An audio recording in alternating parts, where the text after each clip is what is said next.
The decree of Jubilees 1 verse 5 serves as a formal judicial warning regarding the withdrawal of divine presence and the suspension of spiritual protection. To have the Creator hide his face is the ultimate legal judgment. It signifies a breach of the original covenant so severe that the direct line of communication between the high court of heaven and the earthly record is severed.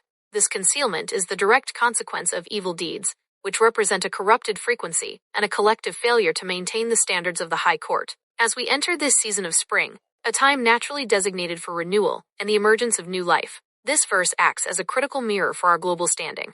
If the face of the Most High is hidden, it indicates that the trial phase has reached a point where the evidence against the record has blocked the light of authority.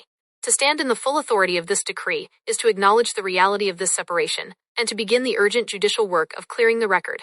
We are in a universal cycle where the goal is to move from a hidden face to a restored witness. This requires a level of judicial precision that demands a complete rectification of the deeds that caused the veil to be dropped in the first place. By aligning with this decree during this time of renewal, we prepare a sanctuary where the Creator no longer hides, ensuring that as the world transitions into a new season, our standing is documented, verified, and clear.